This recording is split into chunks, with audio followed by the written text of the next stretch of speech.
really nice forecast this weekend. Thanks for joining us here on the Action News 5 digital desk as you are heading out the door this morning. Of course, the rain not completely done just yet, but we've picked up a fair amount over the last 12 to 18 hours. Some spots about an inch to an inch and a half. Other spots closer to 3 inches of rainfall. And the rain not completely out of the woods just yet. I think we'll still have some opportunities for rain at least through the mid portion of the day before beginning to taper off. There's a front that's going to be moving through the region as we go through the course of the latter half of this afternoon. We'll work our way up into the middle 60s as the rain showers start to taper off as we get closer to lunchtime. But notice, as the winds start to shift later this afternoon, that's when we see a drop in numbers. I think that drop will happen a little earlier in places like Blytheville as well as Osceola, Dyersburg, and Ripley, Tennessee. I think that will happen closer to lunchtime today. Here in the city, I think it's closer to 3, 4 o'clock this afternoon. And for places like North Mississippi, East Central Arkansas, it may be until we head into the overnight period before that front works its way all the way down to the south. Of course, stay weather aware anytime and everywhere on the Action News 5 First Alert Weather app. There's some changes though coming up in the forecast in the short term. Of course, while we will get a bit of rain obviously to contend with here this morning, the rain showers will start to taper off, and actually our weather doesn't look half bad for tomorrow. The Silky O'Sullivan's St. Patrick's Day Parade happening in downtown Memphis along Beale Street. 2 p.m. is when the parade kicks off, but of course a lot of folks will be downtown a little earlier than that. A mixture of sunshine and clouds, rain at 0. Good news there. Temperatures at 11 o'clock in the upper 50s, mid 60s by 2 will be middle and upper 60s, maybe approaching 70 if we get enough sunshine going through the afternoon hours tomorrow with a northwesterly breeze around 5 to 10 miles per hour. Cooper Young St. Patrick's Day Festival and Parade, that's happening on your Sunday on St. Patrick's Day.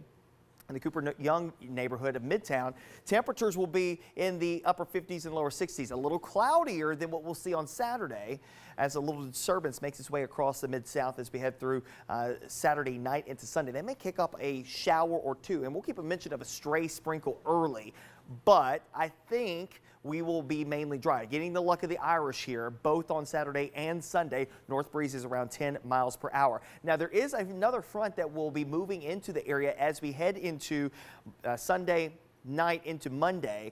So we'll go from a high of 62 on Sunday to 52 by Monday. And cold temperatures will follow suit in the overnight lows as well. We're talking lows early on Tuesday morning, upper 20s and lower 30s. So if you've put out some plants over the last couple of days, the warming up process got up near 80 degrees yesterday. We were in the upper 70s on your Wednesday. You know, this is going to be a shock to the system for not only your plants, but also you, your pets as well. So make sure you're taking care of everything here. This will be the coldest portion of the forecast, though. Beyond this, we do start another warming trend that will take us into the middle portion of next week. Of course, spring officially begins Tuesday evening. Wednesday's the first full day of spring, and we'll feel a little bit more like spring by that point in time. But that morning, Monday night into early Tuesday morning, will be a cold one. So as far as today is concerned, again, we're going to have the rain opportunities, especially early on. Near and south of I-40, best opportunities for rain. Near and north of I-40, the rain coverage is going to taper pretty quickly. So northwest Tennessee, northeastern Arkansas, lower chances for rain expected in those locations. More widespread rain that may be continuing through a good chunk of the morning hours for areas down to the south. Maybe an additional inch of rain before it's all said and done as well. Saturday, 68 the high temperature. We'll go with chilly north breezes that will flow into the region. Not only that, mostly to partly sunny skies. It's not bad, my friends, for Saturday if you're heading downtown for the parade. And again, for our friends going to the parade in Midtown, that's not horrible either. Variably cloudy skies. I think we'll still see some sun peaks late in the day, but the parade itself probably will just be mostly cloudy.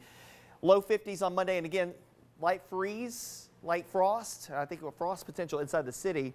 Outlying areas, light freeze potential early on Tuesday morning before that warming process gets us back up into the 60s, middle and upper 60s, mid to late next week. And not only that, a chance for rain to return by the latter half of next week as well.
Good morning. Welcome back to the Action News 5 digital desk. Approximately 13 people die every day waiting for a kidney transplant, and an estimated 50,000 first responders are in need. Now, there is a nonprofit out there that is helping kidney recipients begin to help first responders in need of a kidney. I want to talk right now to the CEO of this nonprofit and talk about the issue when it comes to kidney recipients and how first responders are in need. I'm joined right now by Atul Agnihatri. He's joining me on the Action News 5 digital desk to talk more about the nonprofit Kidneys for Communities. Atul, good morning. How are you? Good morning to you. Tell me about Kidney for Communities and how did it develop? Well, I'm a kidney recipient myself. So, after I was lucky to find a kidney, I felt like, I needed to do something for others that are not as fortunate, which led to my engagement with Kidneys for Communities. Kidneys for Communities was formed in 2016. If you look at the historical data, 96% of people that have donated a kidney have donated one to someone that they either knew or have some sort of an identification with or have an affinity with. We studied where this emotion is the strongest and found that communities is where this kind of an emotion, this bond is the strongest. And by communities, I mean religious congregations, unions, college fraternities and sororities, uniformed officers, etc. So what we did is we devised this program called as Kidneys for Communities, which is founded on the principle of community-directed donation, meaning that we work with the communities to spread awareness about this disease. We talk about individuals in these communities that are suffering from kidney disease and are in need of immediate kidney to save their lives. And we allow individuals that step up from these communities to donate to save, the members to donate to anyone within that community. So let me ask you this. So this is a nonprofit designed to help kidney recipients like yourself help first responders who are in need of a kidney. Is that right? Yeah. We support quite a few communities. For example, we also support pediatric patients. We also support farm and ranchers across the country. But the need for, the extent of kidney disease within the first responders is pretty extensive. There's about 10,000 first responders that are currently on dialysis or immediate need of a kidney. And if you include their family members, you're looking at 40 to 50,000 individuals in such situation. And these are the people that, so we wanted to make sure that to such a large community, and also that we show appreciation for what they do for us. That is the genesis of our program for first responders. In fact, we had someone step in from the West Coast, from the East Coast, who had a law enforcement background and wanted to save the life of another first responder. So that led to our collaboration with NYPD and New York City PBA, and leading to a transplant of a police officer. And I'm happy to report transplant went well, and she's back at her job. That's fantastic. Something I'm reading from you and your organization is that an estimated 50,000 first responders are in need of a kidney transplant. Is that number, 50,000, are those first responders that are currently on the list right now for a kidney? No, I think what that number means is, I believe about 10,000 first responders are on dialysis or suffering from ESRD, I would say. And many of them need a kidney transplant today. If you take that number and use that statistics across their entire, set of families and retired officers and stuff, you'll find that number to be significantly higher, somewhere in the 40 to 50,000 people in that community suffering from ESRD or end-stage renal disease. Gotcha. Okay. Well, Atul, this has been an interesting conversation. Tell us and tell our viewers, there's thousands of them that watch each and every morning here, where they can find information about Kidneys for Communities, your nonprofit, and how they can get involved. Yeah, thank you for asking that question because, we have a lot of rich information on our website, www.kidneysforcommunities.org. An individual can go there and look at the stories of people that are suffering, understand the process of donation. I have to say that, the studies have shown that people that have donated one kidney, every individual has two kidneys. The people that have donated one kidney, including my dad, have lived a happy, normal life after donation. So I would encourage them to go to our website, click on Be a Donor button, which would mean that we would send them an at-home test kit immediately. We'll keep the process confidential. We'll cover all their out-of-pocket costs, such as travel and expenses, loss of wages, or any costs that are related to their process of donating a kidney. And we will pair them up with an individual who has himself or herself donated a kidney in the past so that they can learn from their personal experience.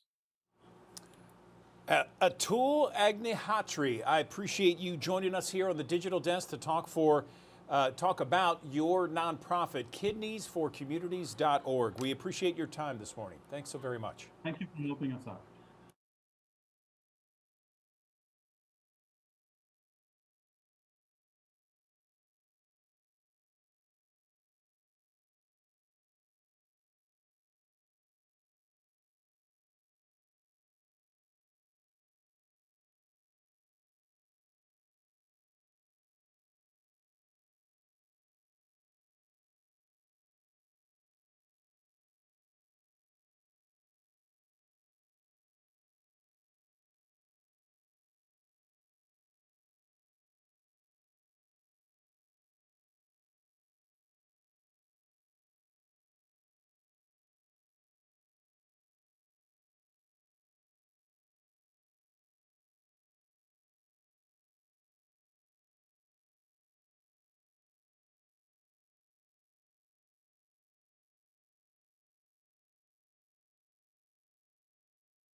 Good morning, everyone. Andrew Douglas in the Action News 5 Digital Desk. April is Global Child Nutrition Month. May is National Allergy Awareness Month, and that includes food allergies, and that's what we're talking about right now.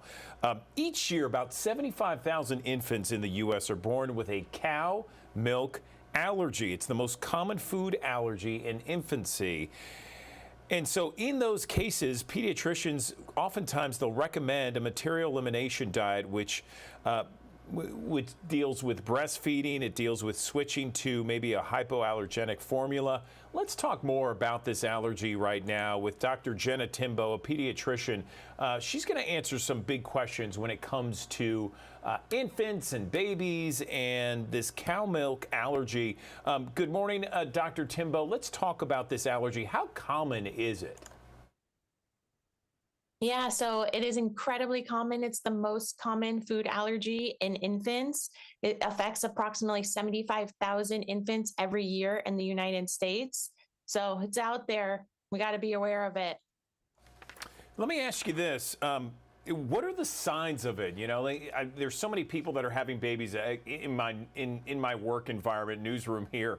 They're constantly having babies, and so I think that that's happening all over the country, of course, and I would think that they would want to know some of those first signs of an allergy like this.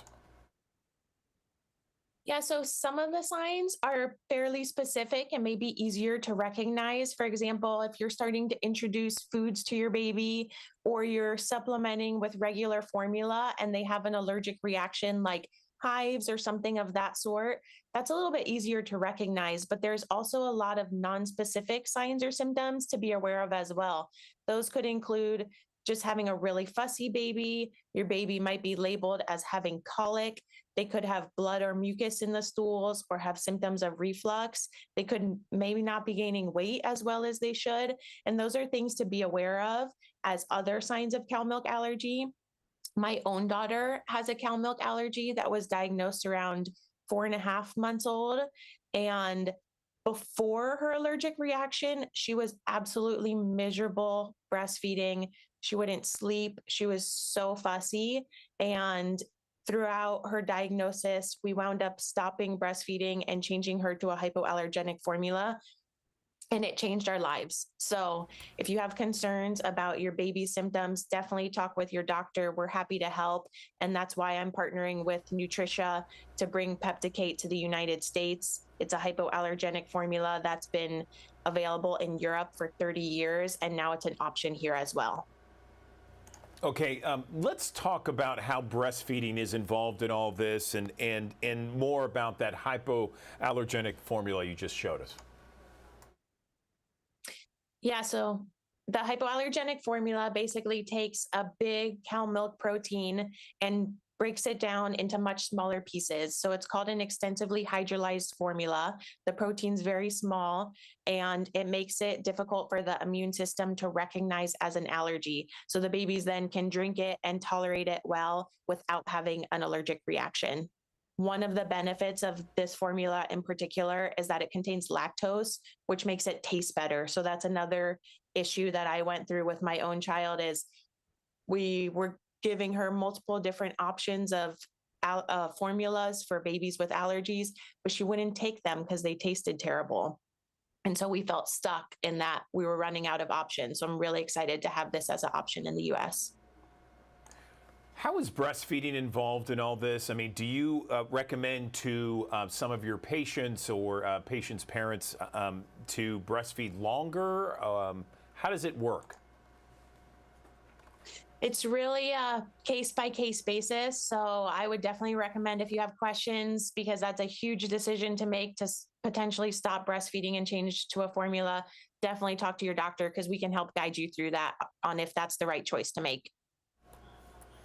How can caregivers navigate the current baby formula shortage if their child is diagnosed with a milk allergy, doctor?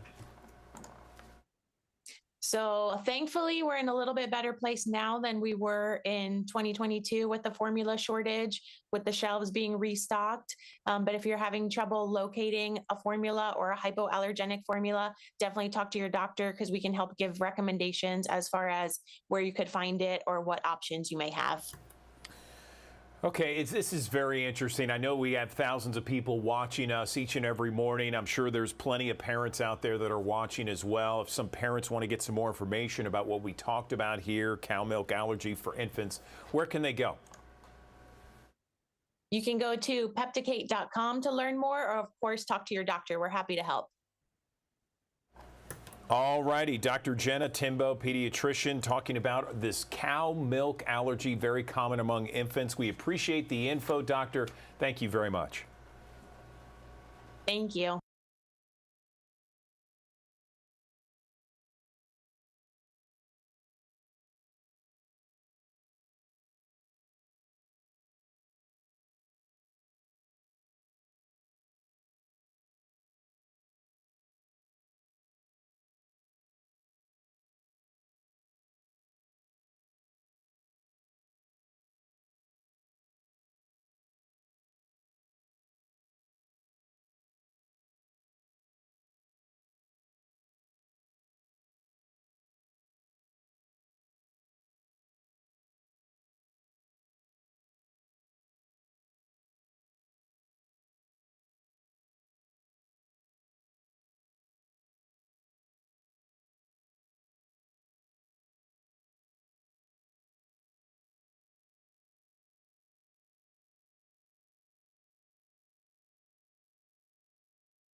Home sellers nationwide are coming off a record-breaking run that led to some of the lowest mortgage rates of all time, combined with some of the highest home prices they've ever seen. But 2023, a much different story. The U.S. housing market has been on a steady 12-month decline, resulting in some dropping home values, dramatically rising interest rates. What is the current state of real estate right now? Let's bring in Ryan Rogers. He's a real estate specialist out of Austin, Texas. He joins us on the digital desk. Ryan, give us the current state of real estate with regards to buyers and sellers. Good morning. Hi, good morning. Thanks for having me. So what I would tell them for buyers specifically is even though rates still may be up a little bit, prices still have come down or starting to flatten.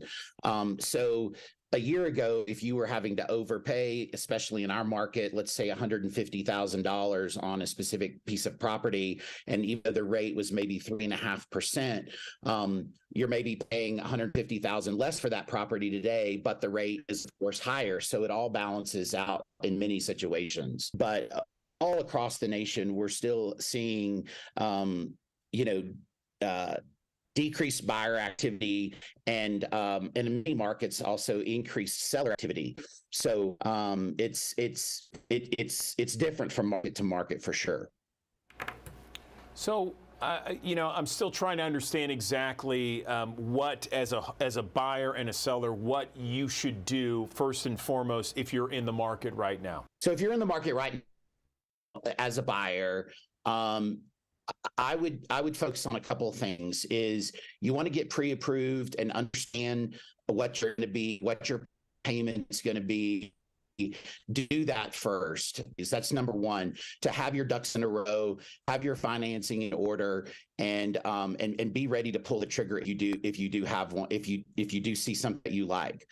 I always recommend a buyer maybe go and look for a house that's been on the market for a while, maybe 30 days or 60 days, because in this market, no matter where you are, properties that have been on the market 30, 60, 90 days, you have a much better opportunity to get a better price because they've already been able to expose themselves to the marketplace and find out, are they overpriced? And so for the buyer, they can be they can be at a more advantage. It's been on the market 30, 60, 90 days.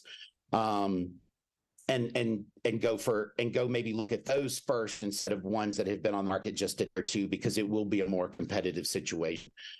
For sellers, my number one advice for sellers is don't price the house too high coming out of the gate.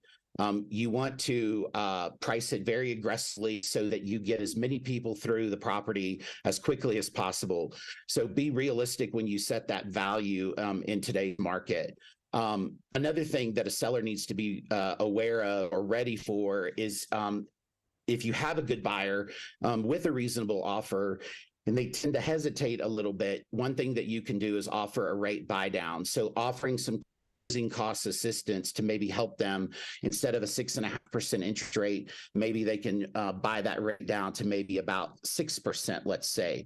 And then the last thing for sellers is don't test the market by starting high and then continuing to decrease the price, because it'll get stale and it's not a good strategy.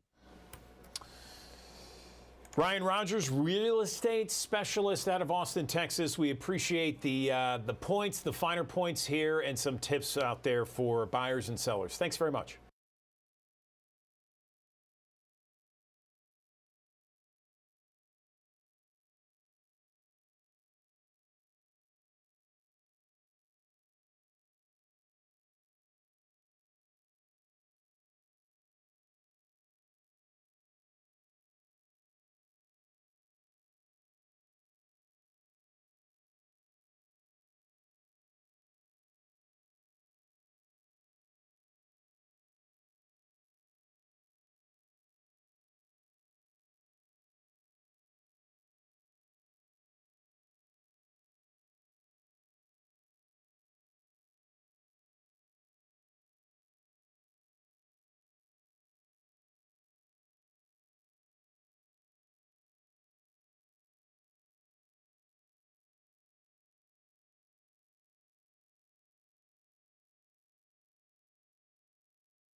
Good morning, everyone. Welcome back to the Action News 5 Digital Desk. Let's take a look at the latest edition of La Prensa Latina, the largest bilingual newspaper in the Memphis area, and you can see it on the front there. Big article about the St. Jude Dream Home giveaway. It's coming up this year. We are already underway. Let's bring in Vivian and Fernandez de Adamson on the digital desk. Vivian, I feel like it's been a while since we've talked. How are you doing? I know, Andrew. How are you? I'm doing great. I'm doing great. So tell us about the latest edition here. Yes, we have this edition dedicated to St. Jude Children's Research Hospital because they're going to celebrate their 25th annual St. Jude Dream On giveaway. And then it actually begins next Friday, March 22nd. And that is when tickets will be available, for people to reserve. So take this great opportunity. You can win a house, a beautiful house, and at the same time, you can save more lives, help St. Jude in saving more children's lives from cancer. So this house is being built by Southern Serenity Homes once again, and has an estimated value of $650,000. It has 3 bedrooms, 3.5 baths, a beautiful kitchen. I'm very sure about it. And even they're going to have an office space. So, and other features too, that as always, they always build, beautiful homes. And then appliances will be included as well. And this house is located at 5051 Porch Rock Cove in the Maynard at Hall Creek subdivision in Arlington, Tennessee. Yes, it is. It's always a... Yeah, it's an amazing home, and Southern Serenity, you're right, it does such an amazing job each and every year. They build these homes that are just so beautiful. Looking forward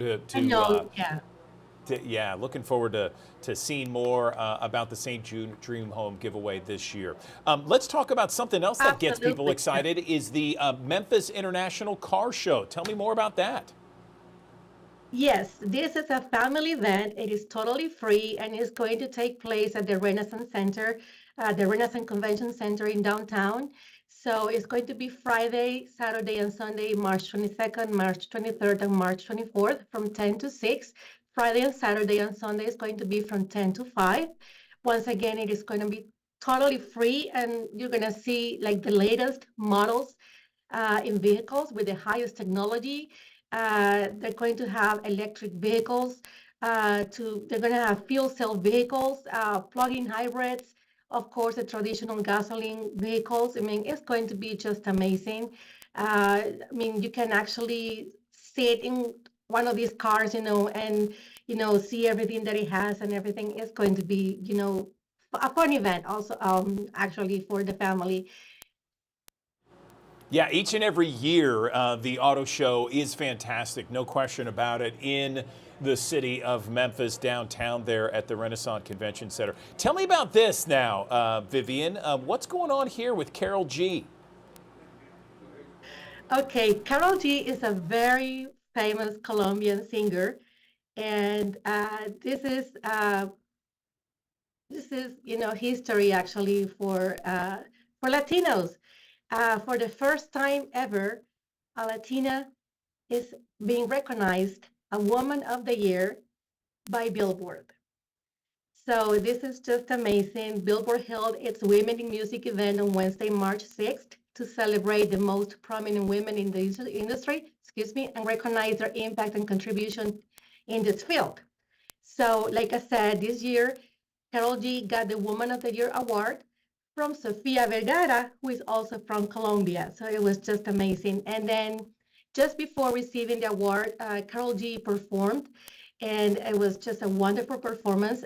She sang her famous song, Amargura, in a salsa rendition, accompanied by a 13-woman orchestra, with arrangements and production by Sergio George, who is also very famous in Latin America in this music industry. So it was just amazing, and it's history for Latinos, actually. Yeah, that looks amazing, and you could read much more about that and more in the cover and edition, this latest edition of the La Prensa Latina bilingual newspaper here in Memphis, the largest bilingual newspaper in the Memphis area. Of course, you can go to laprensalatina.com. Anything else before we let you go, Vivian? Yes, so please remember, again, next week, actually next Friday, March 23rd, actually, no, not the 23rd, I'm sorry, the 22nd, we're going to have the tickets available for the St. Jude Dream On giveaway. They're only $100.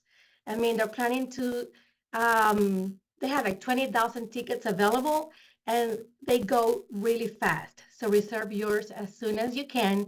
For more information, you can go to dreamhome.org or you can call 1-800-224-6681.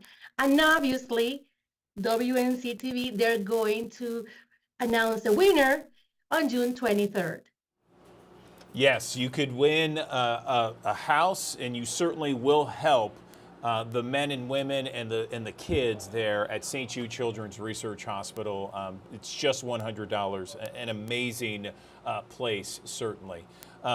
Vivian, we really appreciate you and everything that you and the staff does at La Prensa Latina. Thanks so very much. Have a great weekend. Thank you. You too. Bye-bye. We'll see you later. Okay, live look from our High Five camera here in Midtown Memphis. There's still a lot of clouds out there. We'll be talking more about the forecast in 60 seconds.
Thanks for joining us here on the Action News 5 digital desk as you are heading out the door this morning. Of course, the rain not completely done just yet, but we picked up a fair amount over the last 12 to 18 hours. Some spots about 1 inch to 1.5 inches. Other spots closer to 3 inches of rainfall. And the rain not completely out of the woods just yet. I think we'll still have some opportunities for rain at least through the mid portion of the day before beginning to taper off. There's a front that's going to be moving through the region as we go through the course of the latter half of this afternoon. We'll work our way up into the middle 60s as the rain showers start to taper off as we get closer to lunchtime. But notice, as the winds start to shift later this afternoon, that's when we see a drop in numbers. I think that drop will happen a little earlier in places like Blytheville as well as Osceola, Dyersburg, and Ripley, Tennessee. I think that will happen closer to lunchtime today. Here in the city, I think it's closer to 3, 4 o'clock this afternoon. And for places like North Mississippi, East Central Arkansas, it may be until we head into the overnight period before that front works its way all the way down to the south. Of course, stay weather aware anytime and everywhere on the Action News 5 First Alert Weather app. There's some changes, though, coming up in the forecast in the short term. Of course, while we will get a bit of rain, obviously, to contend with here this morning, the rain showers will start to taper off. And actually, our weather doesn't look half bad for tomorrow. The Silky O'Sullivan's St. Patrick's Day Parade happening in downtown Memphis along Beale Street. 2 p.m. is when the parade kicks off. But of course, a lot of folks will be downtown a little earlier than that. A mixture of sunshine and clouds, rain at 0. Good news there. Temperatures at 11 o'clock in the upper 50s, mid 60s by 2 will be middle and upper 60s, maybe approaching 70 if we get enough sunshine going through the afternoon hours tomorrow with a northwesterly breeze around 5 to 10 miles per hour. Cooper Young St. Patrick's Day Festival and Parade, that's happening on your Sunday on St. Patrick's Day. In the Cooper Young neighborhood of Midtown, temperatures will be in the upper 50s and lower 60s, a little cloudier than what we'll see on Saturday as a little disturbance makes its way across the Mid-South as we head through Saturday night into Sunday. They may kick up a shower or two, and we'll keep a mention of a stray sprinkle early. But I think we will be mainly dry. Getting the luck of the Irish here, both on Saturday and Sunday. North breeze is around 10 miles per hour. Now, there is another front that will be moving into the area as we head into Sunday night into Monday. So we'll go from a high of 62 on Sunday to 52 by Monday. And cold temperatures will follow suit in the overnight lows as well. We're talking lows early on Tuesday morning, upper 20s and lower 30s. So if you've put out some plants over the last couple of days, the warming up process got up near 80 degrees yesterday. We were in the upper 70s on your Wednesday. You know, this is going to be a shock to the system for not only your plants, but also you, your pets as well. So make sure you're taking care of everything here. This will be the coldest portion of the forecast, though.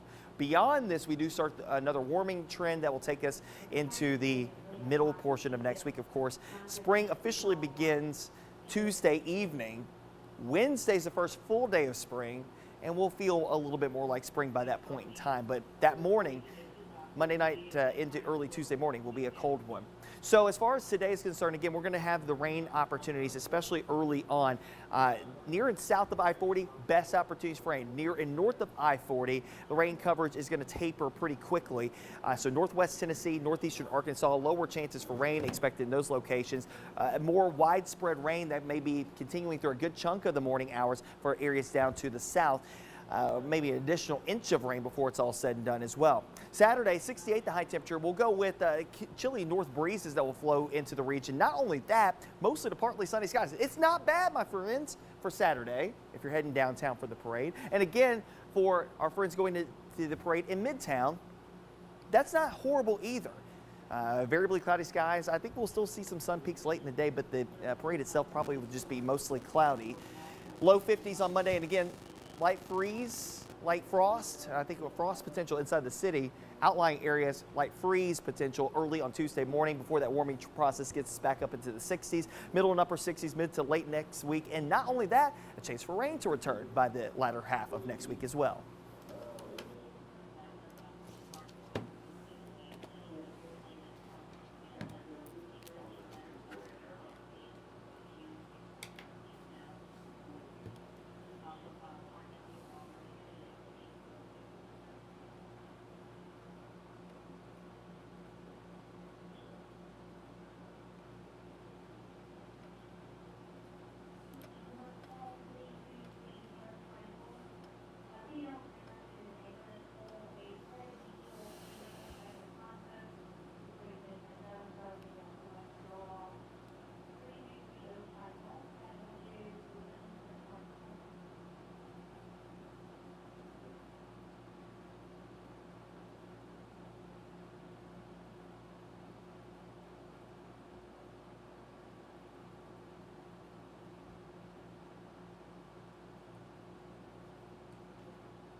I've been talking a lot about the total solar eclipse that's happening.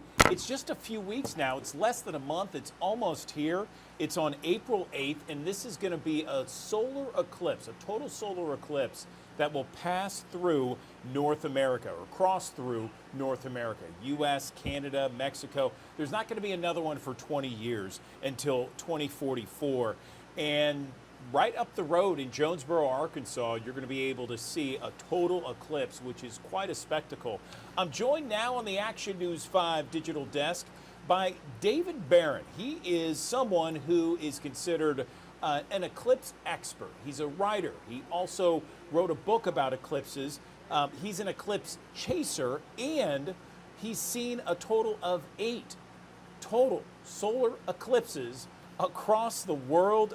David, I appreciate you joining us on the digital desk. Tell me about this eclipse next week or next month, and why is it so unique from other eclipses out there? Good morning. Good morning. Well, first I need to emphasize a total solar eclipse is fundamentally different from other types of eclipses. You may have seen a lunar eclipse, which occurs at night when the full moon turns into a dark red ball in the sky. Very interesting. A partial solar eclipse, which happens every few years, is interesting. You need to look at it with special eclipse glasses like these, which you also should have for April 8th. And the sun turns into a crescent when the moon moves in front of it. That's very interesting. A total solar eclipse is fundamentally different. If you're in the path where it's total on April 8th, as soon as the moon completely covers the sun, it's like you're transported to another planet, because suddenly daylight plunges into twilight. And during the total eclipse, only during the total eclipse, you can take off the eclipse glasses and look in the sky at the sun with the naked eye. You'll see a sun you've never seen before. It's the most glorious thing in the heavens. It looks sort of like a crown or a wreath woven out of silvery thread. And you'll see the sun and the planets together. You are literally looking at the center of the solar system. And it's otherworldly and addictive, which is why I now travel the world to see them whenever I can. I was going to ask, David, I mean, you've been to several different countries. Let's see, South America, Europe, Australia, Indonesia, all these different areas across the globe to chase, if you will, 8 total solar eclipses. Is it because of this phenomenon? I mean, you sell it well. Is there anything else that gives you this rush? I hear animals act very different. Some animals do. Birds definitely do. So I would say now Memphis is not in the path of the total eclipse. You will see a 98% partial eclipse, which is quite interesting, but it's very different from the total eclipse. But even in the partial eclipse in Memphis, you'll see birds flying around confused like it's suddenly dusk. You may see, particularly if you're in the path of the total eclipse in Arkansas or southeast Missouri, you may see bats come out in the middle of the day. During the summer, if it's a time when lightning bugs, when fireflies are seen, they may come out. So some animals definitely do act that way. But in terms of the human response, it's just completely surreal. It's like being in a sci-fi film.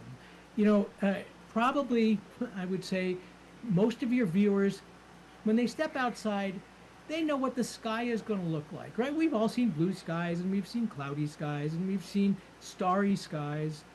This is a sky like no other sky. It really is like you're on another planet. So during the total eclipse, it will be a dark purple gray overhead as if it's twilight, while on the horizon it'll be orange like sunset all around you, a 360-degree sunset. And again, you're looking at the sun's outer atmosphere, the solar corona. Beautiful, beautiful thing to see. You can see the planets. You'll see some bright stars come out. It's just breathtakingly beautiful and completely surreal. That sounds fantastic. Again, you sell it really well, David. I know that there are certain things we should do to prepare for the solar eclipse, one of which getting those glasses that you showed a moment ago. Anything else we should do? My understanding is Jonesboro, Arkansas, which is about an hour away drive time from Memphis, is in that totality path. How should we prepare for this? Well, first of all, prepare for terrible traffic. Back in 2017, there was a total solar eclipse that crossed the country. You may recall, in fact, it went over Nashville. And that total eclipse, I live in Colorado. It went over Wyoming, so a lot of people from Denver went up to Wyoming. Wyoming had the worst traffic it has ever seen right after the eclipse in 2017, because like this year, the total eclipse that year was on a Monday. So a lot of people kind of trickled up to Wyoming over the long weekend. And then as soon as the total eclipse was over, they all got in their vehicles to come back. And what would normally be a 2 or 3 hour drive took 10 to 12 hours. So first of all, be prepared, particularly after the eclipse, for traffic. Be prepared for large crowds. Be self-sufficient. Make sure your car is filled up with gasoline. Bring food in the car. And if at all possible, get to the path where it's total early and leave late. And yeah, Jonesboro is in the path. It'll see a total eclipse of about 2.5 minutes, and that's pretty good. But if you go deeper into the path, it's longer. If you go all the way to Cape Girardeau, I think it's about 4 minutes there. Wow, okay. What else can we tell our viewers? We have thousands of people who watch us each and every morning here on the Action News 5 Digital Desk. Well, you have to understand just how rare this is. Any given point on Earth sees a total eclipse about once every 400 years. There will not be a total eclipse going over my house in Boulder, Colorado until the year 2772. So you may have the sense that they're not that rare because one went over Tennessee just 7 years ago, and now one's going to go over your part of the country again. But there won't be another one in the contiguous 48 United States for another 20 years. This really is a very rare event. And so I know it sounds like a 98% partial eclipse, like you will get in Memphis, is almost as good as a total eclipse. And it sounds like I'm exaggerating, but it's not. It's a fundamentally different experience. Imagine you've got tickets to go see Taylor Swift. You get in your car and you drive 98% of the way there, and then you stop and you come home. That's the same thing. You will have missed the show, the really fun show, if you stay in Memphis. So I know people have jobs and kids in school. We all have obligations. This is such a rare and spectacular event. If at all possible, take the day off, take the kids out of school, make this an event, because it's something you're going to remember for the rest of your life. I love it. Okay. Final question. Jonesboro, Cape Girardeau, approximately what time will it be a total eclipse? Any idea? Yeah, about 2 in the afternoon. So even if you're in the path of the partial eclipse, it in the path of the total eclipse, it begins as a partial eclipse. And the partial eclipse will begin a little after 12:30 in the afternoon, and you'll very slowly see the moon cover the sun. And again, you must use the eclipse glasses when it's a partial eclipse. And then right around 2 p.m., that's when the moon covers the sun entirely. Daylight suddenly goes away. You're plunged into twilight. And for all of as much as 4 minutes, you can experience being in outer space, in essence, looking at a sky you've never seen. And I would encourage people to really go see it. All right, David Barron, we appreciate you. Thanks so much for coming on the Digital Desk and bringing it, selling it for us.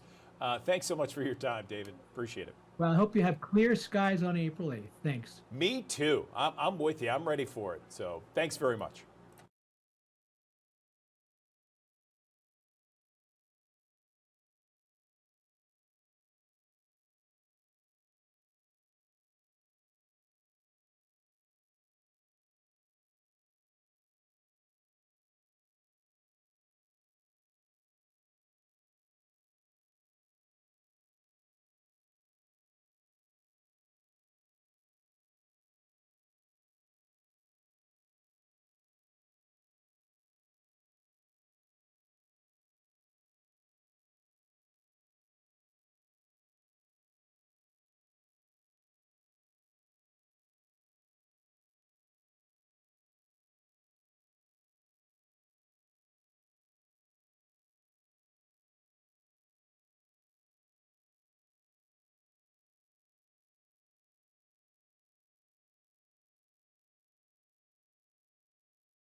Good morning. Welcome back to the Action News 5 Digital Desk. Have you heard of Concord Academy? It is a school in East Memphis.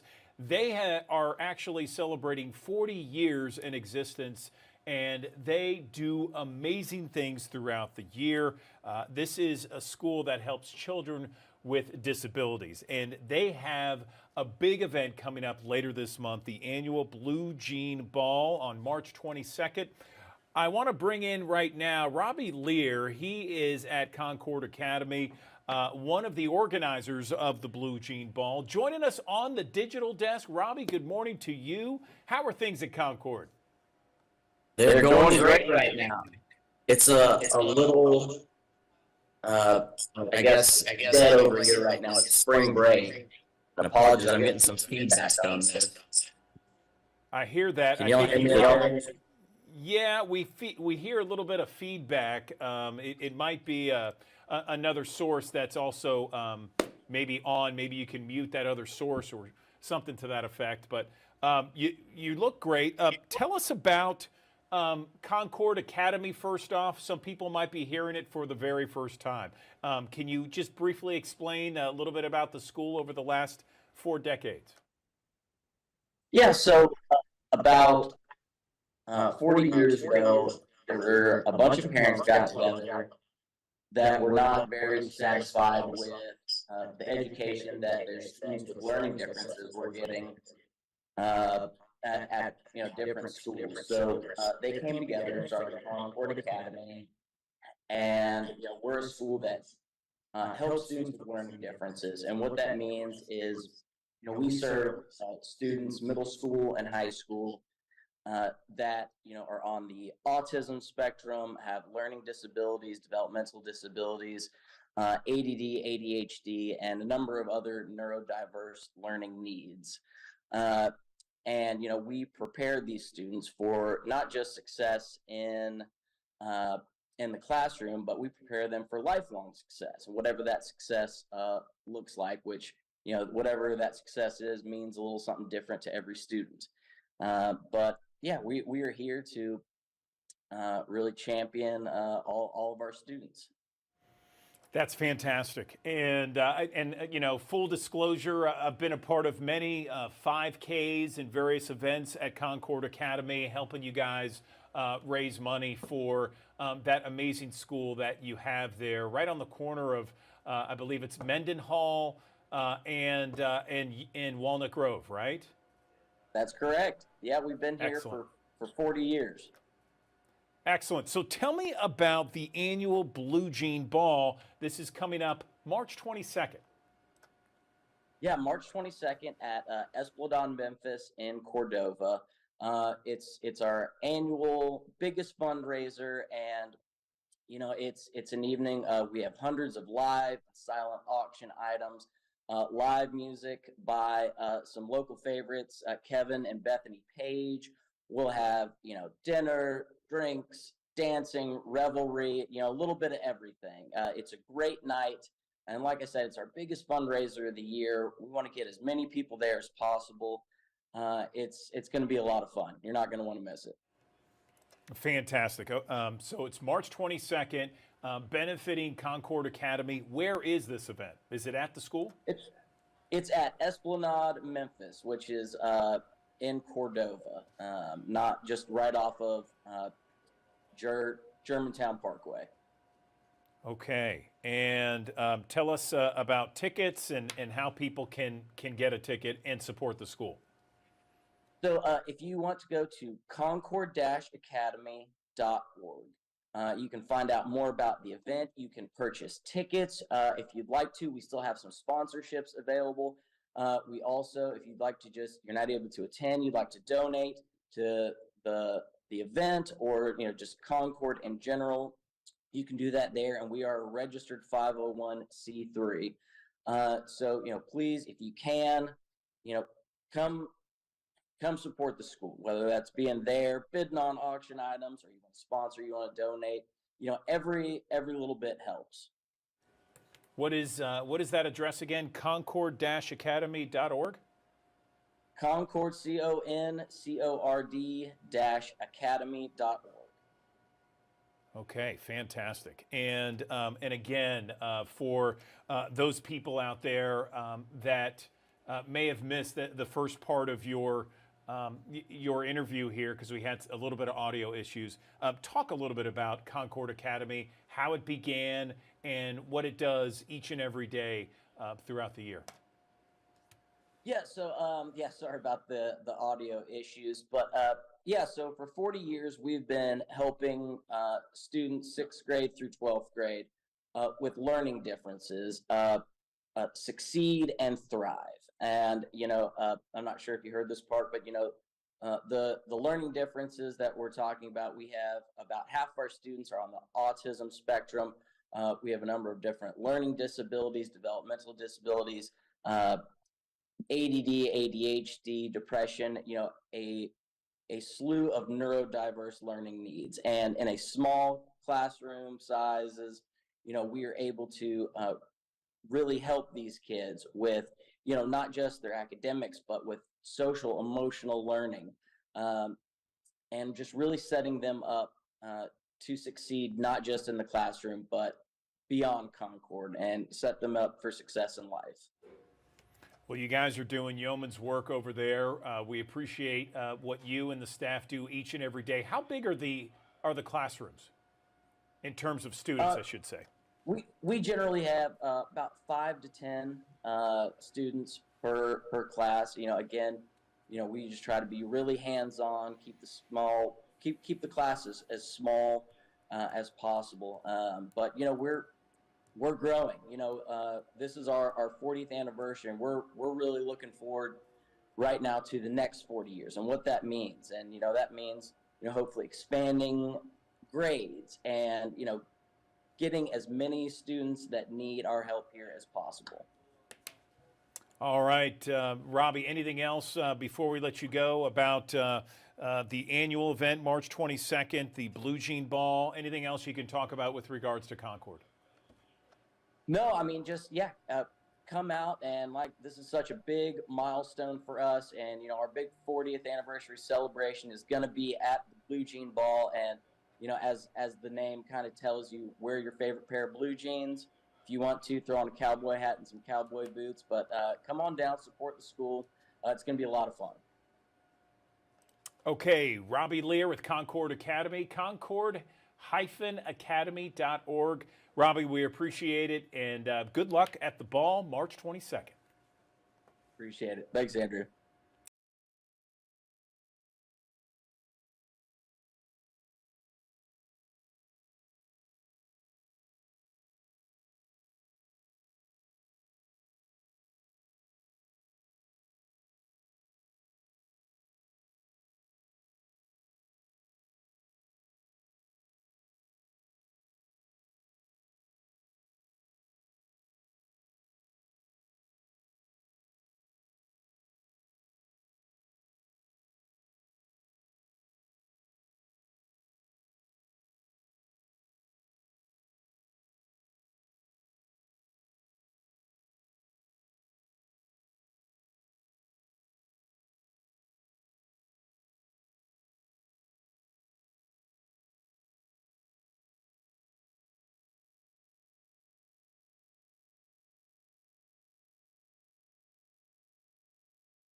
Back to the Action News 5 digital desk. Let's break down bipolar disorder. It is certainly something that needs more awareness. It needs more educational funding surrounding such a complex condition.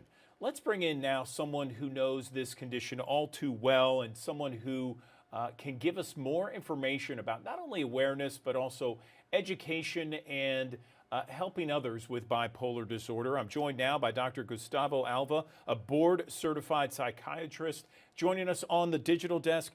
Dr. Alva, for our audience, can you first talk about what bipolar disorder is and how much it affects people in the U.S.? Good morning. Good morning, Andrew. I'd be happy to. Bipolar 1 disorder, or BP1, is a recurrent lifelong mood disorder that results in functional as well as cognitive impairment. We know that at the present time, nearly 4.8 million Americans live with bipolar 1 disorder. And that's why it's so important to foster an open dialogue surrounding this condition to eradicate stigma and empower those individuals that struggle with it to seek the best care possible through their healthcare professional.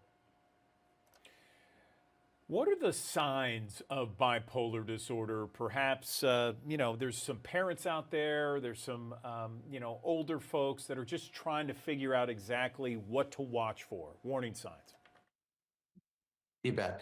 Bipolar 1 is characterized by recurrent manic and depressive episodes that can last from weeks, if not months.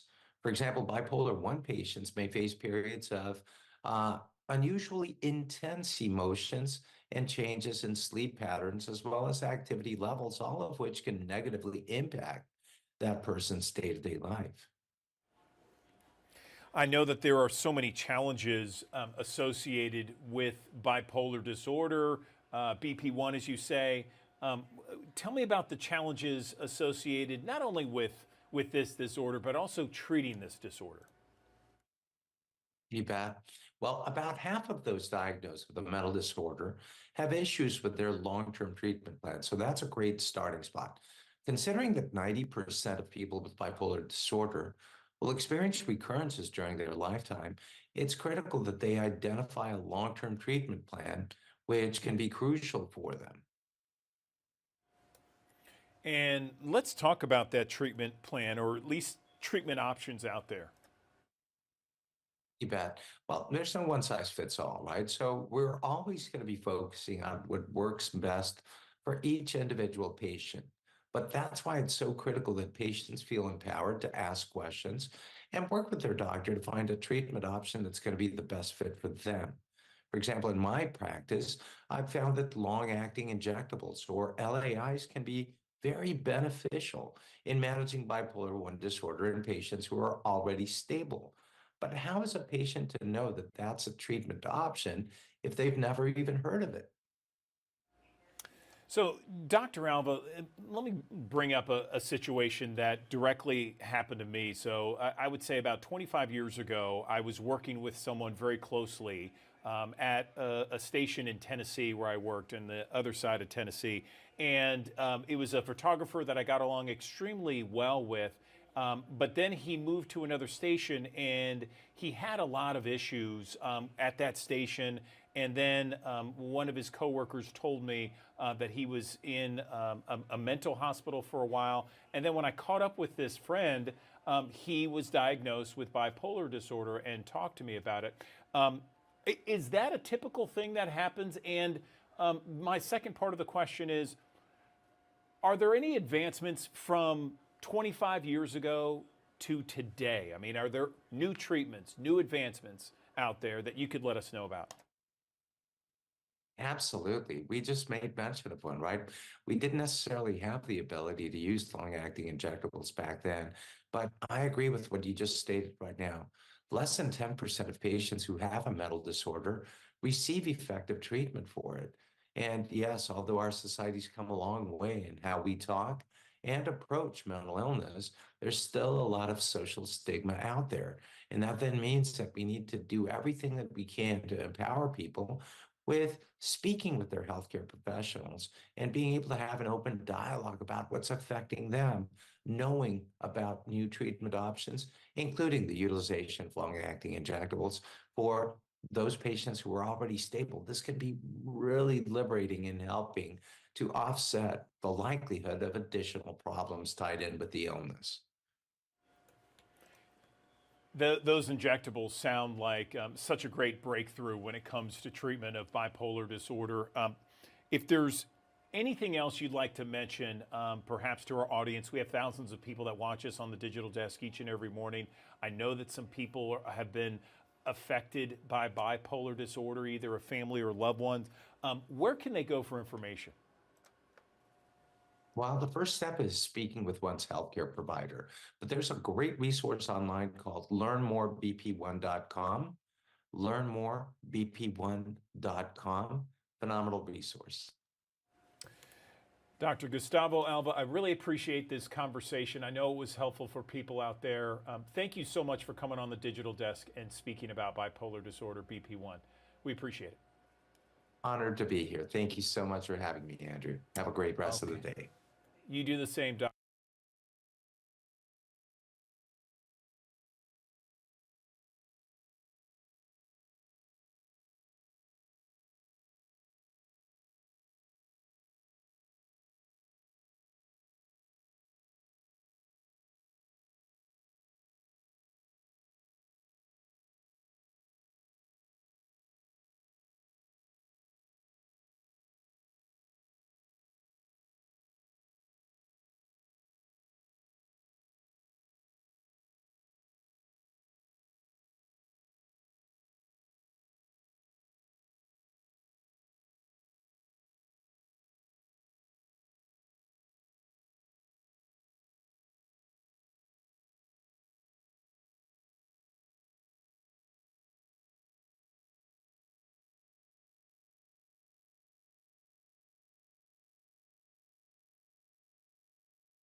Thanks for joining us here on the Action News 5 digital desk as you are heading out the door this morning. Of course, the rain not completely done just yet, but we've picked up a fair amount over the last 12 to 18 hours. Some spots about 1 inch to 1.5 inches. Other spots closer to 3 inches of rainfall.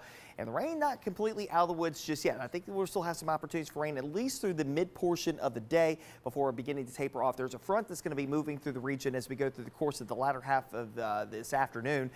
We'll work our way up into the middle 60s as the rain showers start to taper off as we get closer to lunchtime. But notice, as the winds start to shift later this afternoon, that's when we see a drop in numbers. I think that drop will happen a little earlier in places like Blytheville as well as Osceola, Dyersburg, and Ripley, Tennessee. I think that will happen closer to lunchtime today. Here in the city, I think it's closer to 3, 4 o'clock this afternoon. And for places like North Mississippi, East Central Arkansas, it may be until we head into the overnight period before that front works its way all the way down to the south. Of course, stay weather aware anytime and everywhere on the Action News 5 First Alert Weather app. There's some changes though coming up in the forecast in the short term.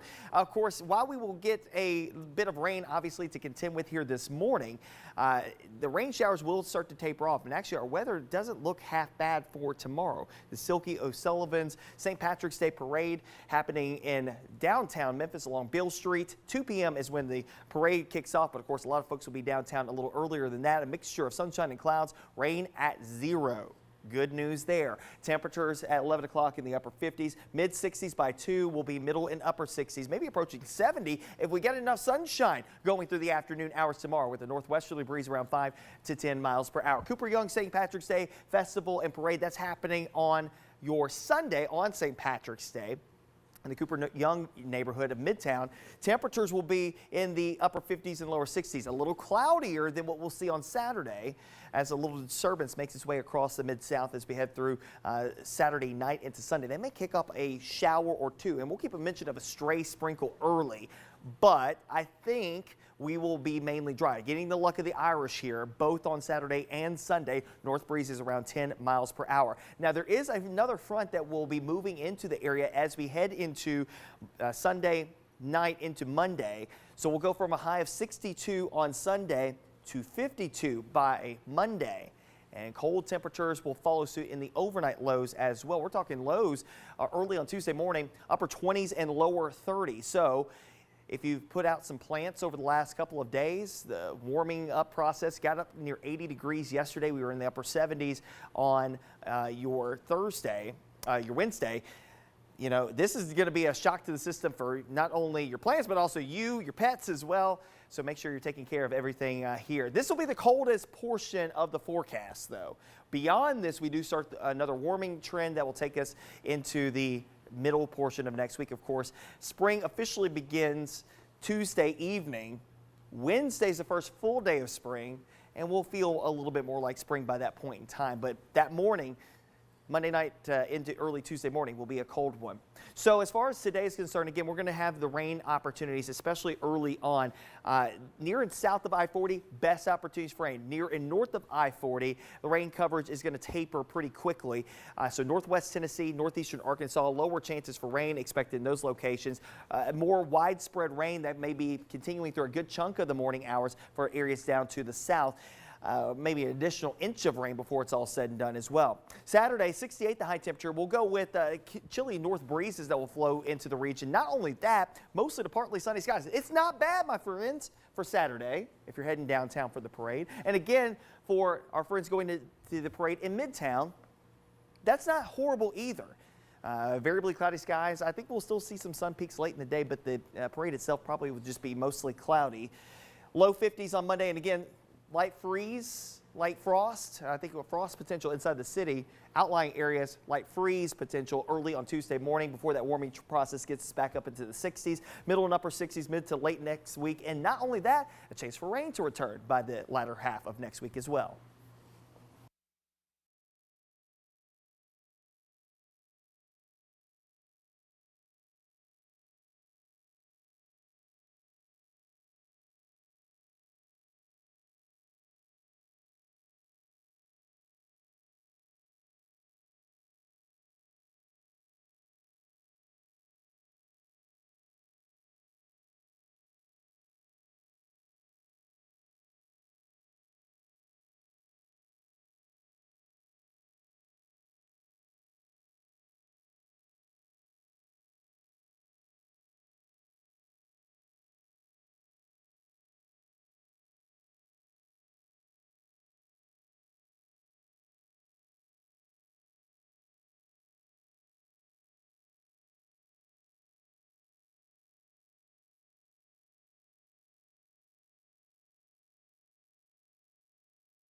always trying to find the best optimal amount of sleep.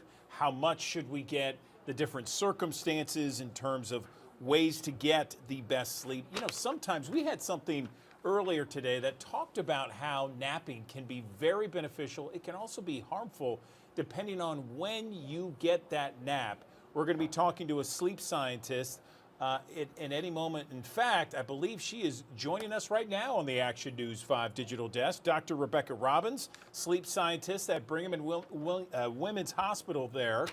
She is joining us to talk about ways to optimize our sleep so that we can live a best life in all facets, because we know, Dr. Robbins, that sleep is so important to our well-being. Where do we begin? Do we have kind of a benchmark of how many hours of sleep an adult should get and when we should go to sleep? Good morning. Good morning. I'm so excited to join you from the Grand Wailea Resort in Maui to talk about sleep and some of the cool things I'm working with Hilton Hotels on to improve the guest sleep experience. So you hit the nail on the head. Millions of Americans struggle each and every night. About 1 in 3 adults struggle to either fall asleep or wake up and struggle to fall back asleep. We also have a problem of poor sleep quality in our country. Fewer than 3 in 10 adults report that their sleep is restorative. So for all of those reasons, a lot of challenges when it comes to sleep, and the contributing factors to those are multifactorial. It's our always on culture, our constant go, go, go, social media, so many deterrents to our ability to unplug and be restored. So I think in response to all of this, Hilton reported recently that the #1 reason that individuals are traveling in 2024 is to be restored. So I think we're kind of as a nation calling out for some of these tools and techniques. So, Dr. Robbins, let me ask you, should we get 7 hours of sleep? Should that be the goal? Should we have a goal of more hours of sleep? And does it matter if we get like maybe 5.5 to 6 on one sleeping time period and then maybe take a nap to eventually get 7 or 7.5? Where do you stand on that? There are a couple components of sleep that make it restorative and rejuvenating. The first is duration. And for the vast majority of adults, you mentioned 7, but we actually need somewhere between 7 and some people really need closer to 9 hours to support their optimal daytime functioning. Where you are on that spectrum, there's a lot of individual difference. So you want to kind of find, if you sleep 7 hours, check in and see how you feel in the afternoon. If you get 8, see how you feel in the afternoon. When you're really able to tell me that I feel rested, then you probably hit your personal sleep number. But the proportion of people at the population level that really are sleeping less than 6 hours and do have a healthy, profile in terms of their body health, their brain health, are very few in number. So we really see the optimal health and well-being in that range of healthy duration from 7 to 9 hours. In a perfect world, we're also doing another really important thing, which is keeping our schedules consistent. The children in our population know this all too well, and they're the most well-rested in our society because they get enough sleep and they keep their sleep consistent. They have sleep at bedtime, and mommy or daddy's voice gets quiet as they lead into the bedtime period. But we think as adults that we're somehow immune to those fundamental needs of routines and schedules. But they really are more important than ever for all of us. Does it matter if we have 1 sleep session or 2? Great question. So in a perfect world, we're hitting your number, and that's, again, somewhere between 7 and 9 hours. Now, making up for lost sleep can be done really, with naps. If you had a week, say, of sleep, just burning the candle, of sleep deprivation, burning the candle at both ends, then you might want to think about adding in some naps if you're able to in the afternoon. That's the best way to pay back lost sleep. Think of it maybe more as a Band-Aid, or maybe in a life stage. Early parents to newborns desperately need naps because of their frequent nighttime awakenings and just won't be able to get that consolidated amount of sleep. And there are also, I mean, sometimes career professional obligations start to flare, and you're at a time where maybe you're not able to meet that personal sleep need each and every night.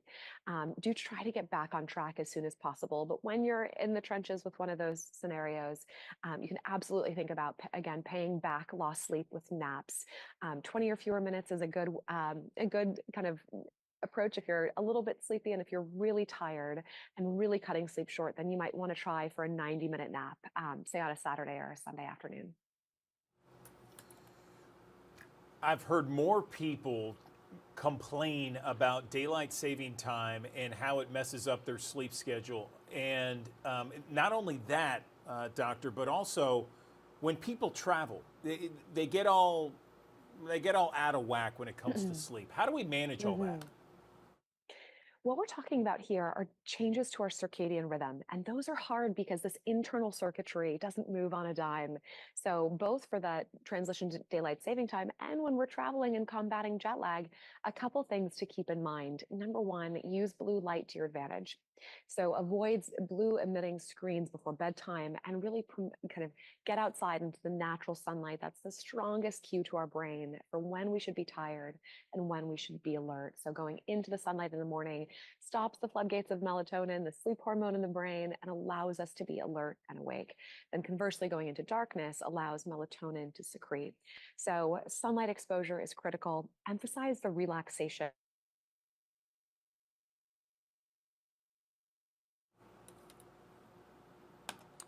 Couple pages of a book, a shower. I was just going to say, you froze there for a minute. We lost that last part. Can you say that again? Oh no. So the second recommendation is to emphasize your wind down routine, the set of activities that you can ideally do at home that'll help you transition to daylight saving time. And if you're combating jet lag, and they're ideally activities that you can take with you when you travel. So a breathing exercise, a meditation ritual, and they don't have to be long. A couple minutes of breathing exercises can go a really long way, or a warm shower, a couple pages in a book. Really emphasize those relaxation rituals in this week after the daylight saving time transition, and that could also be really beneficial when you travel. Now, lastly, for travelers, do look into hotels that are making your sleep a priority. I'm partnering with Hilton to, as their sleep expert, to help them draw more attention to the guest sleep experience, and we're working on some really exciting sleep retreats for travelers. And here at the Grand Wailea, it's going to be the kickoff for this exciting new set of services for travelers. So guests can come and participate in lectures with me on sleep science and circadian rhythms, and really learn a bunch of tools to support their sleep when they go back home, and enjoy the beautiful spa here with sleep promoting massages and meditation, et cetera. Again, with the goal of going home equipped with the resources that will allow you to make sleep a priority. What about supplements? Where do you stand on melatonin, valerian root, some others out there, that are over the counter, and because there are some people that have difficult times not only falling asleep but staying asleep too. So sleep aids are widely used. If you walk into any drugstore, you see shelves upon shelves of these elixirs, tablets offering the promise of a good night's sleep.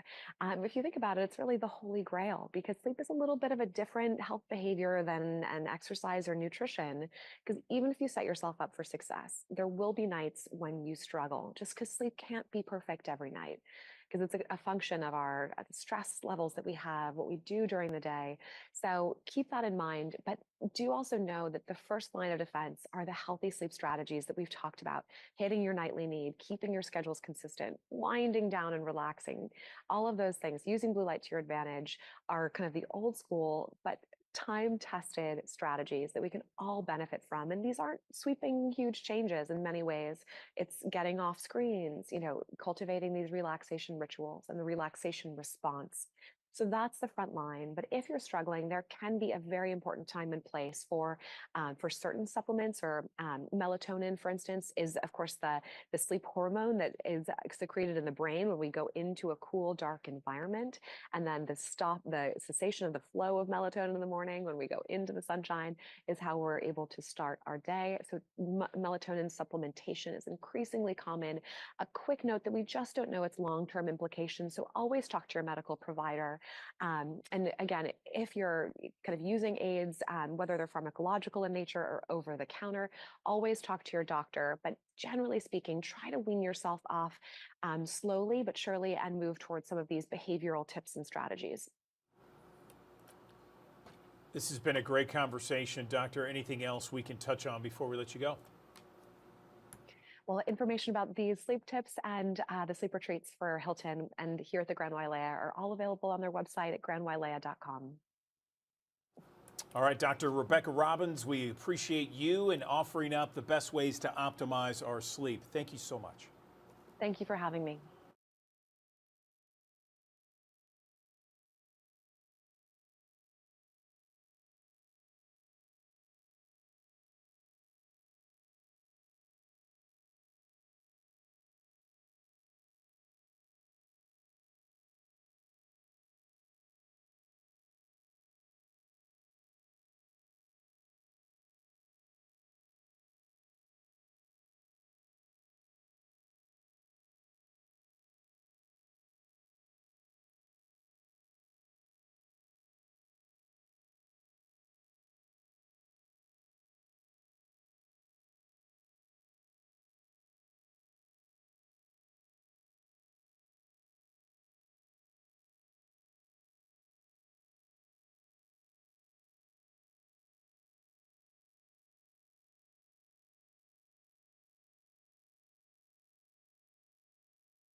Thanks for joining us here on the Action News 5 digital desk as you are heading out the door this morning. Of course, the rain not completely done just yet, but we've picked up a fair amount over the last 12 to 18 hours. Some spots about an inch to an inch and a half. Other spots closer to 3 inches of rainfall.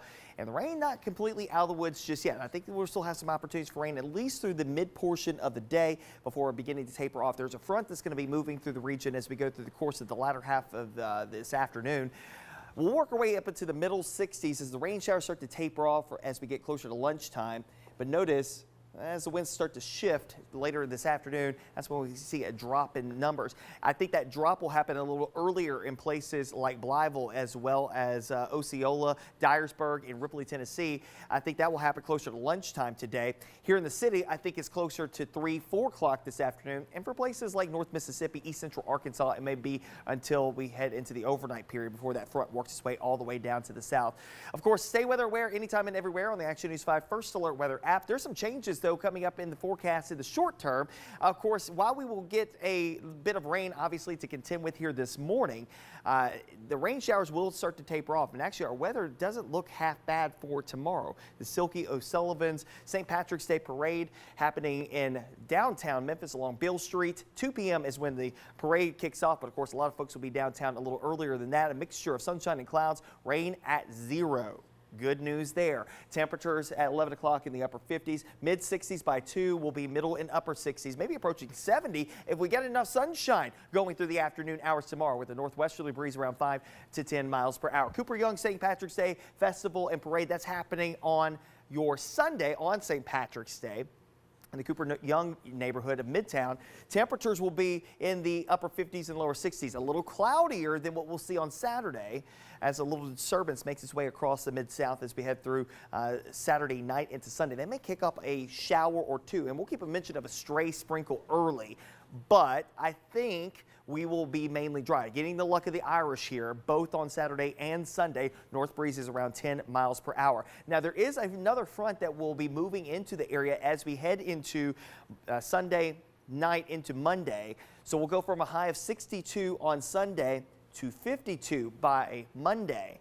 And cold temperatures will follow suit in the overnight lows as well. We're talking lows early on Tuesday morning, upper 20s and lower 30s. So If you've put out some plants over the last couple of days, the warming up process got up near 80 degrees yesterday. We were in the upper 70s on your Wednesday. You know, this is going to be a shock to the system for not only your plants, but also your pets as well. So make sure you're taking care of everything here. This will be the coldest portion of the forecast, though. Beyond this, we do start another warming trend that will take us into the middle portion of next week, of course. Spring officially begins Tuesday evening. Wednesday's the first full day of spring, and we'll feel a little bit more like spring by that point in time. But that morning, Monday night into early Tuesday morning, will be a cold one. So as far as today is concerned, again, we're going to have the rain opportunities, especially early on. Near and south of I-40, best opportunities for rain. Near and north of I-40, the rain coverage is going to taper pretty quickly. So northwest Tennessee, northeastern Arkansas, lower chances for rain expected in those locations. More widespread rain that may be continuing through a good chunk of the morning hours for areas down to the south. Maybe an additional inch of rain before it's all said and done as well. Saturday, 68 the high temperature. We'll go with chilly north breezes that will flow into the region. Not only that, mostly to partly sunny skies. It's not bad, my friends, for Saturday if you're heading downtown for the parade. And again, for our friends going to the parade in Midtown, that's not horrible either. Variably cloudy skies. I think we'll still see some sun peaks late in the day, but the parade itself probably will just be mostly cloudy. Low 50s on Monday, and again, light freeze, light frost. I think frost potential inside the city. Outlying areas, light freeze potential early on Tuesday morning before that warming process gets us back up into the 60s, middle and upper 60s, mid to late next week. And not only that, a chance for rain to return by the latter half of next week as well.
Good morning, everyone. Andrew Douglas here in the Action News 5 Digital Desk. St. Patrick's Day. It is one of the biggest days for drinking. That's probably no surprise.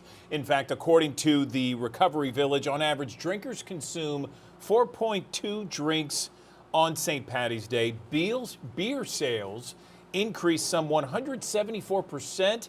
Spirit sales, liquor, 153%. So if you are going to be out and about this weekend celebrating St. Patrick's Day, there are some good mindful tips and suggestions and ways to do what's called mindful drinking this year. Let's bring in Dr. Sarah Church, founder, executive director of Whole View Wellness. Tell me what Whole View Wellness is. Sarah, good morning.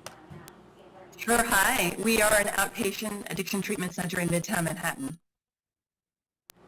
Okay, thank you very much. So tell me, mindfulness when it comes to drinking this time of year. Tell me more about that, because when people think of St. Patty's Day, they think of inebriation, green beer, and lots of parades and festivities. Right. So we really encourage people when they're, heading into a holiday or an event like this to really be a little more mindful, think a little bit more about how much they really want to drink before they go in, and go in with a plan. Start off slow. Drink each drink slowly and try to savor those drinks instead of going through maybe 3 glasses of green beer. Maybe choose a drink that they prefer, something that they really enjoy, and try to drink it a little slower. Another good idea is to alternate drinks between one alcoholic and one non-alcoholic drink, and that could be water, or it could be a non-alcoholic beer or a mocktail, so that they can really feel the effects of the drinks that they're having because it takes a little while for the body to process them, and if they drink too quickly, they're not really experiencing exactly what's happening in their body. I agree with you. I've done that trick before where you alternate, with an adult beverage, alcoholic, and then non-alcoholic. Usually I just do water or, sparkling water, that sort of thing. Where do people get tripped up? Because there's so much drunkenness on St. Paddy's Day. Where do you think people just kind of lose control? Just the festivity of it all? I think people get excited, and they're celebrating.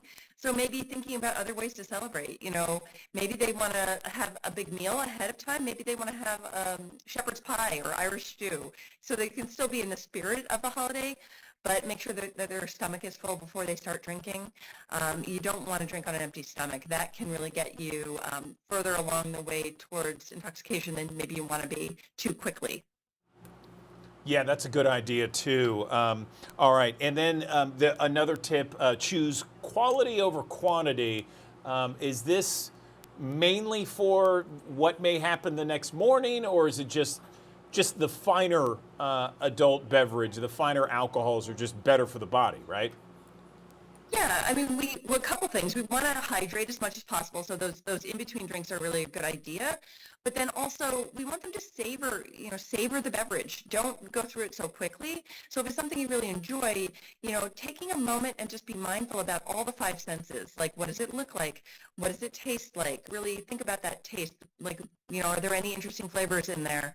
What does it feel like in their mouth? What's the mouthfeel of it? And just going a little slower so that they're not consuming so much so quickly. What about mindful breathing? What's that all about? I don't know if there's going to be much other than the normal breathing. You don't think about mindful breathing. Yeah, so what we encourage people to do is when they're drinking, maybe before they take that next drink or buy that next drink, take 5 deep, long breaths. Really just slow down a little bit and think about, do I really want that next drink? How am I going to feel tomorrow morning if I have that next drink? Am I going to be able to get up and go running, or am I going to be pressing the snooze button? Gotcha. Anything else we can touch on before we let you go? These are good tips for everybody out there. Yeah, I think that the other thing just is if someone is finding that they constantly are trying to limit or reduce their drinking and they find that it goes over what they had hoped to drink, just that there's a lot of help out there, and that there are licensed professionals like psychologists and social workers who can help. AA is free, and anybody can join online or in a local meeting. And there's a website called myrelationshipwithalcohol.com that people can check out that has some quizzes on it and some information about drinking if they're looking to get a little more support. Great advice, Dr. Sarah Church. We appreciate you, and thank you for coming on the Digital Desk. Thanks for having me. All right, another live look from our High Five camera here in Midtown Memphis. Still a lot of clouds out there. We'll be talking more about the weekend forecast, including St. Paddy's Day.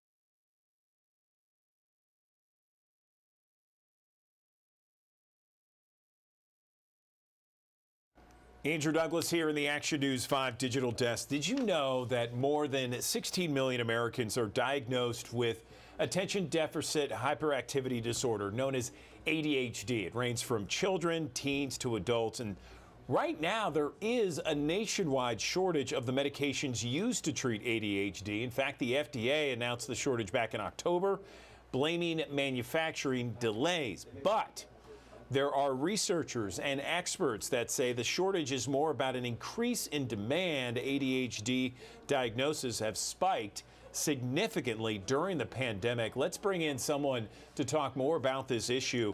I'm joined now by Dr. Greg Mattingly, the Associate Clinical Professor of Washington University, physician as well. Good morning, doctor. Let's talk about, first off, I know what ADHD is, but for our audience and viewers, can you talk a little bit in layman's terms about what ADHD is and how common it has become? Good morning. Good morning. So ADHD, is probably many of your listeners know, it's a common condition. Matter of fact, it's the most common neurologic condition in all of childhood, not just here in the United States, but all around the world. So here in the United States, but if I went to Canada, if I went to Europe, if I went over to Asia, it's 8 to 10% of kids meet criteria for ADHD. So it's a common condition. And one of the things that we have learned over the last 20 years is for most kids, it's not going to go away. If this is the way you're wired, 80 to 90% of kids are going to have that as they become teenagers, as they go off to university, as they start that first job, and as they become adults. Common symptoms are I get distracted, it's hard to focus, I get bored, and when I get bored, then everything kind of accelerates and I find myself getting frustrated. Maybe I get fidgety and restless. Maybe I blurt things out and I interrupt other people around me. So problems with disorganization, time management, frustration tolerance because of those things for our patients with ADHD. You know, doctor, I have some family members that have ADHD, and it seems to affect them in different ways. And there is a difference, right? I mean, the symptoms are different for men and women, boys and girls, all across the spectrum. 100%. And that's why the answers are not going to be one size fit all answers either. So some people have ADHD and they have a lot of the hyperactivity when they're kids. Other people, it's a lot of disorganization. It's hard to concentrate. I get overwhelmed by things. I have a lot of anxiety because of that, and I get frustrated. Some of them have a hard time shutting their brain off at night. Falling asleep at night because my brain is still going can be a frustration for some of our patients with ADHD. And then some of our adults with ADHD can be problems around my temper. I get frustrated, I tend to blow. So how do you learn to modulate that as one of your symptoms that's a result of having ADHD? So you are the president-elect of the American Professional Society of ADHD-related disorders. Can you talk about how ADHD is typically treated these days? I know everyone has the idea of medication, and there's different medications, right? 100%. So if there's good news for your listeners out there is we have a lot of different options. When I was first in practice 30 years ago, our options were just short-acting stimulants, and you had to take them multiple times a day. And a lot of people didn't like the side effects. They didn't like the way they felt when those things kind of kicked in and wore off. And we know those medicines, being short-acting Ritalin or Adderall, they can be misused or abused sometimes by people that are doing the wrong things. A lot of our newer treatment options are once daily medicines. You take them once a day, and they give you very low levels of medicine, just enough to help to improve your symptoms, but not so much that you're having as many of the unwanted side effects. So we have over 30 different treatment options right now that are approved for children with ADHD. A lot of those are also approved for adults. And we have 4 non-stimulants that are approved for ADHD, 2 of those that are approved for adults, atomoxetine and Qelbree. So it's not even always a stimulant option. And it's certainly not always a short-acting stimulant that you have to take multiple times a day. Do patients grow out of this? I've always heard that, you know, by the time, if someone in their teenage years, for example, is diagnosed with ADHD, can they grow out of that ADHD by the time they're in their mid to late 20s? How does that work? Yeah. So one of the myths of ADHD is there's a couple of myths. Boys, not girls. You tend to grow out of it. Only take your medicine when you think you need it. We know those are all not the best outcomes. We know that boys are more common when they're young, but as you become an adult, women are equally common with ADHD. We know that for most people, you're not going to grow out of it. 80 to 90% are going to continue to have some set of symptoms as they go into adulthood. So learning how ADHD affects your life so you can have the most successful life possible, learning where there's a good fit for your symptoms. If I stick you behind a boring desk and make you do that job all day with ADHD, it's going to be hard. But if I give you a job that's a little more interesting, maybe you're interacting with people, maybe you're doing what you're doing, where you're giving interviews to people and staying active, that may be a better fit for someone with ADHD. So learning about your condition, telling your clinician, hey, here's where I see difficulties in my life. Maybe it's at home with my wife in the evenings where I get frustrated because I'm disorganized and I'm just overwhelmed. When we introduced you to the digital desk, we talked about this nationwide shortage that was it was announced back in the fall of last year. Do we still have this shortage? And my understanding is that there are so many people being diagnosed. How did the pandemic have an impact on the diagnosis of ADHD? 100%. So during the pandemic, as we were all sitting at home doing our jobs virtually, our kids were having to learn at home virtually. If you had problems with concentration and being distracted, it came up to the forefront. Everybody could see it. So parents were looking at their kids saying, God, I know the teachers brought this up, but now I see it with my kids. I need to get them some help. Parents themselves looked at themselves and they said, God, I'm overwhelmed with this. I've always been wired this way, but in this current digital world, this is just overwhelming. So the rates of ADHD and people coming in for help did go up during the pandemic. Then we had a fixed supply of medications out there. And that supply is probably not going to go up, especially the supply of short-acting stimulants. So if you have increased demand with a fixed supply, that led to a nationwide shortage. Has that shortage gotten any better? Where are we on that? Yeah, unfortunately, it has not, especially with certain of them. Short-acting stimulants are in short supply all across the country. Here in Missouri, but if I went out to Washington, D.C., if I went to Baltimore, if I went to California, short-acting stimulants are in short supply, and they're probably going to stay that way. So that's made us all examine with our patients, are there other long-acting, once-daily treatments that may help to manage your symptoms, may even be a better fit for your symptoms, because those medicines do tend to have a better supply these days. Let's talk about those different options because, yeah, if the shortage is going to stick around a while, let's talk about different treatments. Of course. So I'll just give you a bunch of names you may want to think about with your clinician. And once again, this is a personal choice with you and your clinician. We have a long-acting amphetamine called Vyvanse that still tends to have pretty good supply, and there's an even longer-lasting one called Mydayis that has long supply. We have various versions of Concerta. Some of those are generic, some of them are not. Some of those are available, some are a little harder to get a hold of. And then we have some methylphenidates that come in a beaded formulation called Focalin or Metadate that tend to be available right now. We have two non-stimulants for adults that tend to be available, both atomoxetine and Qelbree. Both have pretty good supply all across the country. So I think those are some of the names you may think about. So we have shortages of some of the types of ADHD medicines, but we have other versions that are in pretty good supply. You know, this has been an interesting interview, Doctor, and something that's revealing to so many out there. We have thousands of viewers each and every morning joining us here, and I know that either someone knows or has a friend or perhaps a family member with ADHD. Where can they go to get some more information on what we talked about and any other questions they may have? I'll give you two resources. One is a group called CHAD, and CHAD makes a magazine once a month called Attitude. And CHAD is a group of patients that have ADHD that are advocates that put together these resources. So Attitude's a once a month magazine. In addition, APSARD, the organization that's a group of researchers, teachers, doctors, nurses, psychologists, apsard.org, has a lot of resources and can steer you in places to learn more about ADHD. You know, this has been a great interview. Dr. Greg Mattingly, Associate Clinical Professor, Washington University, and we really appreciate your time this morning. Thanks very much. Thank you.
Right now, I want to focus on small businesses. Of course, small businesses, we all know this, it's a great way to support your local community. There are more than 33 million small businesses all across the country.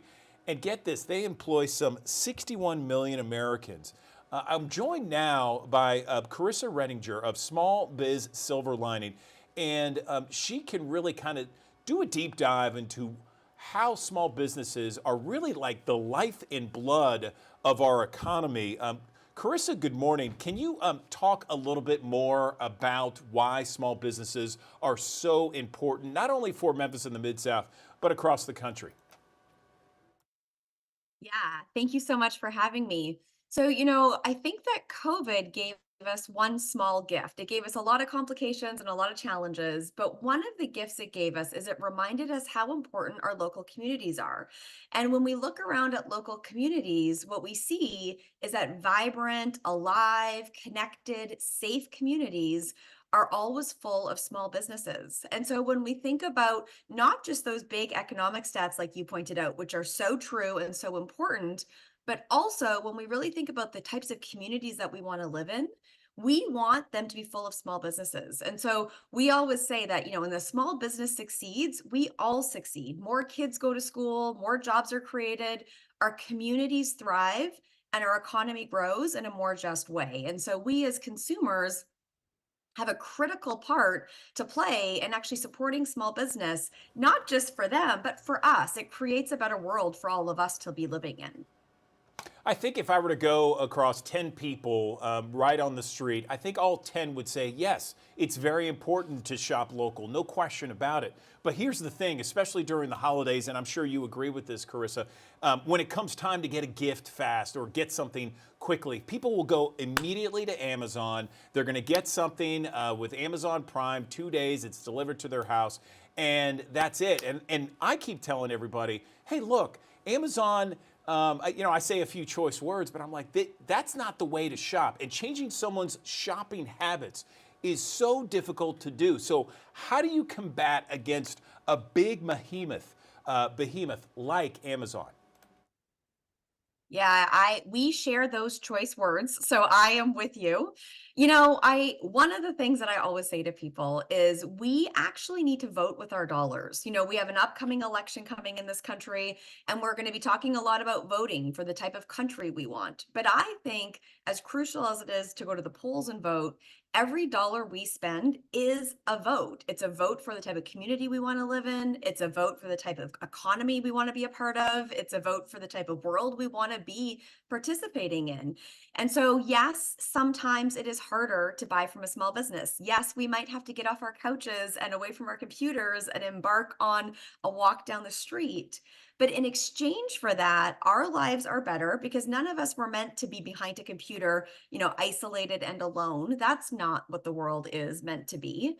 But more importantly, we're voting with our dollars. And so, yes, it might be more convenient to buy from Amazon. Yes, it sometimes may even be cheaper. But in exchange for us choosing convenience over community, we are really making these tiny, tiny choices, and each individual choice feels like it doesn't matter, but they add up to a very significant reality. And so, like you, I'm trying to get people's attention around this. Yes, we all agree that small business is critical. Yes, we all benefit when small businesses succeed, but I don't know that we all realize that our daily choices plays a genuinely significant impact and a big, big role in the communities and in the economies that we all choose to live in.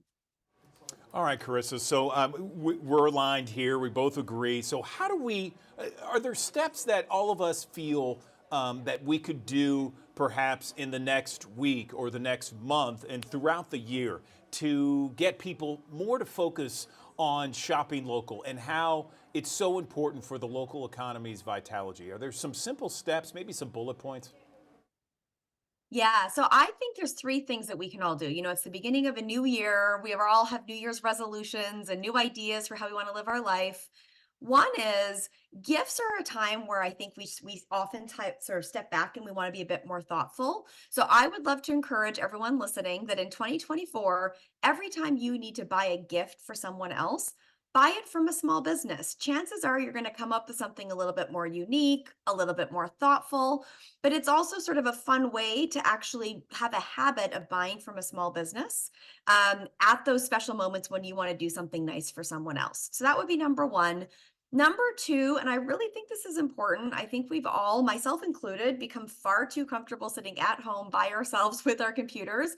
Once a week, go to a local restaurant or a local coffee shop. Even if you go by yourself, sit at the bar, sit at the counter, spend a little bit of money, even if you don't have a lot. I really understand that, but be in the community. One, your dollars will matter to the small business that you buy from, but two, it'll remind us of the humanity of that experience. And I believe that when we're reminded of it, we're going to want more of it. And then number three, I really believe, inflation has gone up, budgets are tight. I mean, I really sympathize with sort of the general challenge of just money and how we manage it. I just really believe that we might be called to a moment in time where less is more and quality matters more than quantity. And so I would just say, think about all the things that you find yourself buying a lot of. Maybe it's clothes, maybe it's toys for your kids, maybe it's home goods. And is it possible to just slightly rethink your buying philosophy, where instead of just going for the quick fixes and the lots and lots of stuff, could you spend the same amount of money or maybe even less, buy fewer things, but buy them in a way that is more high quality and more high community? Carissa, I love your viewpoint. I love those points, and I appreciate our conversation very much. Thank you for joining us on the Digital Desk. We appreciate it. Thank you for having me. All right, that does it for us here on the Action News 5 Digital Desk. Appreciate you joining us. We got Ariana Poindexter standing by, going live in the top of the hour for Action News 5 midday. She'll take you through the next hour, and then join us once again, 7 o'clock bright and early on a Monday for another edition of the Digital Desk. This is what we do each and every morning from 7 until 11. It is our streaming channel on actionnews5.com. You can find us on all of our digital platforms, our free app, Amazon Fire, Apple TV, YouTube, and Roku. And then if you just want to watch us on TV, we are on channel 5.3 from 7 until 11 and channel 907 on Xfinity. Have yourself a wonderful, wonderful weekend.